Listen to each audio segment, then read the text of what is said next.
Hello, I'm Sam from Silver Magazine, and I just want to say good morning. I hope you're all well. I am going to have a little rant today about the advertising industry.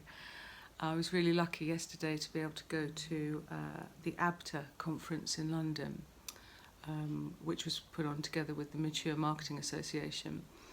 Lots of presentations by some extraordinary tour providers and holiday companies, and the Caravan Club and Titan, and loads and loads of really interesting speakers.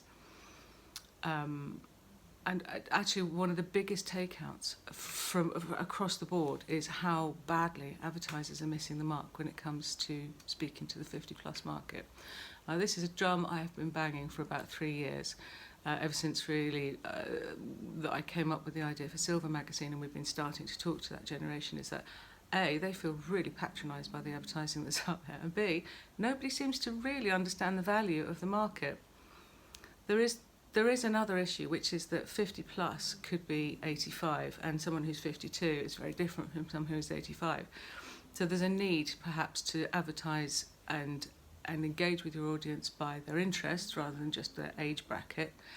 But the biggest issue is this huge gap. There's this massive gap. So if you've got the millennial stuff over here, where everyone's looking, hip and young and funky, and then suddenly it's up to oldie wonks. It's like nothing in between. And it's particularly bad around women. You quite often will see an older or greying man that looks kind of hot in his 60s, but he'll probably have a younger woman with him. This is not unusual. And we know this because of the research we've done. We also know because of the research that other people have presented, that our audience find this patronising, and I don't blame them. And at Silver Magazine, we've been approached by advertisers. There's a place for these things, of course there is, but this shows where people are positioning us or positioning anybody who's working in this industry. We're getting, advertisers who would like to put, retirement care homes or stair lifts, and there is a place for those things. But I think people are buying those perhaps, or looking at those for their parents. People are living longer and they're not using those things. Now, there's nothing against anybody. There's loads of people younger who are using those things. So, don't be taking offence, anyone. I'm talking in a very generalised way about the 50-plus market and how it's being approached, and it's just not good enough. Advertisers, you need to wake up. 80%. I'm going to nick some. One of the best presentations yesterday was Lara Crisp from Grandsnet. She's the editor.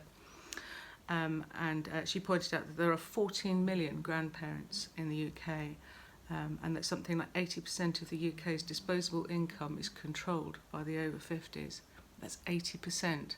And yet if you look at the advertising across the board, whether you're looking at magazines or whether you're seeing it in your Facebook feed, it doesn't really appeal to the over 50s, does it? These are all young people I'm seeing in advertising, and it's, I'm 50. So I think my takeout from this is definitely we need to keep banging this drum. We need to make advertisers really aware that their target audience are feeling patronised by the soft, silly, oldie wonk kind of approach, and wake the hell up.